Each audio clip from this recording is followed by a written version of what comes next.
साथियों नमस्कार। आज हम लोग महाशंकरालय में बैठे हुए हैं। हमारे बेल्ट्रॉन के साथी बहुत सारे ऑफिस में डाटा ऑपरेटर के पद पे कार्यरत है। उसको अस्थायीकरण के विषय में जो हम लोग कदम उठा रहे हैं हमारे महासचिव जी, उसके विषय वस्तु पे सर बात करेंगे हमारे महासचिव जी प्रेमचंद सिन्हा जी। सर सर्वप्रथम आपके माध्यम से हम अपनी ओर से अपनी महासंघ की राज्य कमेटी की ओर से तमाम दर्शकों को हम धन्यवाद देते हैं, नमस्कार करते हैं। देखिए, विभिन्न कार्यालयों में चूँकि पहले टाइपिस्ट हुआ करते थे, स्टेनो हुआ करते थे, आज के समय में डाटा एंट्री ऑपरेटर, चूँकि कंप्यूटर का युग आ गया है और कंप्यूटर पर काम करने वाले जो साथी जो अभी हैं, डाटा एंट्री ऑपरेटर हैं, प्रोग्रामर हैं, उनके साथ साथ उनको सहायता करने के लिए IT बॉय, IT गर्ल आदि जो है लोग काम करते हैं। लगभग 20,000 से भी ज़्यादा जो है डाटा एंट्री ऑपरेटर, प्रोग्रामर जो है विभिन्न कार्यालयों में, चाहे सचिवालय में हो, समाहरणालय में हो, अनुमंडल में हो या किसी भी कार्यालय में हो, अब चीफ इंजीनियर के यहाँ हो, सुपरिटेंडिंग इंजीनियर के यहाँ हो, एक्जीक्यूटिव इंजीनियर के यहाँ हो, सभी जगह जो है डाटा एंट्री ऑपरेटर जो है काम करते हैं, सरकार का काम करते हैं। लेकिन सरकार का काम करते हुए वर्षों बीत गए, लेकिन उनकी सेवा को सरकार नहीं मानती कि हमारे कर्मचारी हैं। यह अजीब विडंबना है कि सरकारी कार्यालय में वर्षों से काम करने वाले, मुख्यमंत्री सचिवालय से लेकर करके एक प्रखंड पर और अंचल में काम करने वाले तक सभी कार्यालयों में जो लोग काम करते हैं, और सरकार कहती है कि हमारे कर्मी नहीं हैं। तो यह बहुत ही चिंता की बात है और लगातार हम लोगों ने आवाज़ उठाया है। बीच में भी बातचीत हुई थी और बेल्ट्रॉन के द्वारा भी और तत्कालीन जो है वित्त सचिव व्यय के द्वारा भी रिकमेंडेशन किया गया था, लेकिन अभी तक इनको जो है न संविदा कर्मी का दर्जा दिया गया है, न नियमित कर्मचारियों का दर्जा दिया गया है। इनको आउटसोर्स माना जाता है, आउटसोर्स कर्मचारी हैं। और यही नहीं, यदि किसी पदाधिकारी के लगा कि भाई हमको मतलब काम सही नहीं करते हैं, तो बिना इनको स्पष्टीकरण के, बिना किसी कोई कारण के इनको सेवा से मुक्त कर दिया जाता, सेवा से इनको हटा दिया जाता है। तो यह जो बंधुआ मजदूरी वाली जो सिस्टम है, इस सिस्टम का महासंघ गोपुट लगातार विरोध करते रहा है शुरू से ही, और ये आज भी तमाम संविदा कर्मी की सेवा स्थायी हो, और साथ ही साथ ये जो बेल्ट्रॉन के माध्यम से जो काम करने वाले जो तमाम जो आउटसोर्स कर्मचारी हैं, चाहे प्रोग्रामर हों, डाटा एंट्री ऑपरेटर हों, IT बॉय हों, IT सहायक हों, इन तमाम लोगों को हम सरकार से कहेंगे कि इन लोगों की सेवा जो है अस्थायी कीजिए। हर कार्यालय में टाइपिस्ट की पहले से पद हुआ करता था, तो उस टाइपिस्ट के पद पर, उस लिपि के पद पर, स्टोनो के पद पर जो है उनको समायोजित किया जाए। कहीं कार्यालय में टाइपिस्ट का पद नहीं है, कहीं कर्मचारी का लिपि का पद नहीं है, तो वहाँ सृजित किया जाए, और सृजित करके तमाम जो है कार्यालयों में प्रोग्रामर और डाटा एंट्री ऑपरेटर को, assistant IT boy, IT girl को, तमाम लोगों को जो है उनको सेवा स्थायी किया जाए। यह विडंबना यह है कि यदि इनके साथ कोई दुर्घटना घटेगी तो इनको ग्रेच्युटी नहीं मिलेगा, पेंशन का लाभ नहीं मिलेगा। तो हम कहना चाहते हैं कि यह सरकार, जब हम लोग अंग्रेज के समय में, ब्रिटिश काल में भी हम लोगों ने तमाम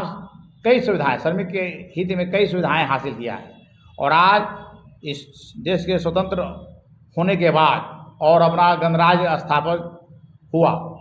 उसके 76वें हम लोग गणतंत्र मनाए अभी जनवरी में, 26 जनवरी को। और इसके बावजूद जो है आज हमारे श्रमिक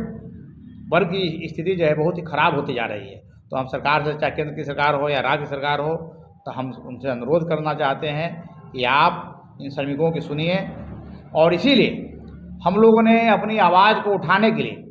मुख्यमंत्री जी के समक्ष अपनी बातों को रखने के लिए हम लोग रविवारी अवकाश अपने का उपयोग करते हुए रविवार के दिन हम लोग 9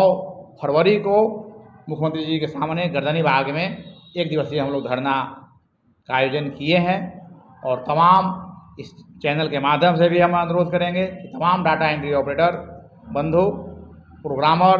IT बॉय, IT गर्ल, तमाम लोग जो एकजुट होकर करके उस मुख्यमंत्री महोदय के समक्ष आप धरना में शामिल होइए और अपने धरना को, प्रदर्शन को सफल बनाइए, ताकि आपकी आवाज़ महासंघ गोपुट के माध्यम से राज्य स्तरीय डाटा एंट्री ऑपरेटर। नमस्कार। अभी हम लोग लगातार बैठे हुए हैं महाशंकरालय में अभी मनोज कुमार यादव जी कुछ बात करेंगे संविदा कर्मचारी के विषय के लिए। Mister Manoj sir. बहुत बहुत धन्यवाद। तो इस चैनल के माध्यम से मैं अभी बताना चाहूँगा, जैसे अभी हमारे महासचिव महोदय ने कहा बेल्ट्रॉन के साथियों के लिए, उसी तरह बिहार के विभिन्न विभागों में बहुत सारे अनुबंध मानदेय आधारित नियुक्तियां की गई हैं, जिन पर साथी लंबे समय से काम कर रहे हैं। तो आज मैं जिनकी बात उठाने वाला हूं वो ITI के हैं। बिहार में लगभग 150 ITI 151-52 के करीब सरकारी ITI हैं, जिनमें बहुत सारे ITI में लगभग पिछले 14 वर्षों से 200 सवा 200 के करीब संविदा पर अनुदेशक, जिनका काम होता है बच्चों को प्रशिक्षण देना, वो काम कर रहे हैं। तो हाल फिलहाल हुई नियमित नियुक्तियों में 40-45 लोगों का उनमें नियमित रूप से सिलेक्शन हो गया है, और बाकी जो शेष बचे हुए लोग हैं, तो सरकार से मेरी यही मांग है, और एक तरह से डिमांड महासंघ भी हम लोग लगातार इस चीज़ के लिए करते रहे हैं। हम लोग अपने ITI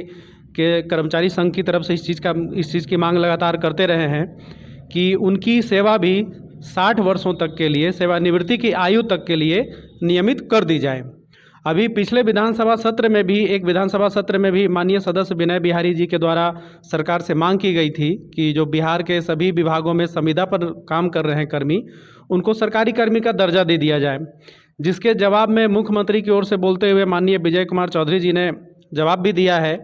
कि 4 लाख कर्मचारियों को एक साथ नियमित करना में उनकी शायद सरकार की कुछ अपनी तकनीकी समस्या होगी, लेकिन पहले कुछ समय तक ही संविदा की अवधि होती थी, लेकिन अब वो सेवानिवृत्ति की आयु तक संविदा पर रह सकते हैं। तो सरकार इसी को एक संकल्प के रूप में जारी कर दे कि भाई जितने भी संविदा पर काम कर रहे हैं कर्मी, एक संकल्प जारी कर दे कि वो सेवानिवृत्ति की आयु तक संविदा पर मतलब नियमित रूप से काम कर सकते हैं। क्योंकि हर साल जब उनकी संविदा की अवधि हर साल 11 या 12 महीने के लिए बढ़ाई जाती है, तो उनके सर पे तलवार लटकती रहती है कि पता नहीं इस बार हम लोग का संविदा का नवीनीकरण होगा अथवा नहीं होगा। अब एक पहलू तो और है कि जब इतने लंबे समय तक काम कर रहे होते हैं, तो जाहिर सी बात है कि उनका जो ध्यान है अध्ययन अध्यापन की तरफ से थोड़ा सा हटता है। अलग अलग तरह का काम करते हैं संविदा पर, विभिन्न विभागों के लोग हैं।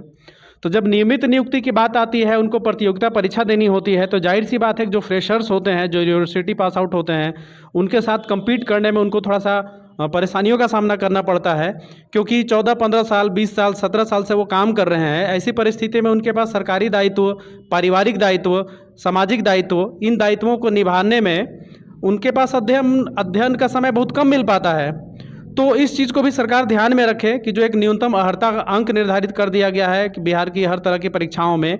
तो उनको कम से कम इस न्यूनतम अर्हता अंक से छूट दी जाए। तो सरकार से आज यही मांग करते हुए हम लोग इस बारे में कुछ पहल जो भी महासंघ के स्तर से या ITI के कर्मचारी संगठन की तरफ से होगा, हम लोग उसको करने जा रहे हैं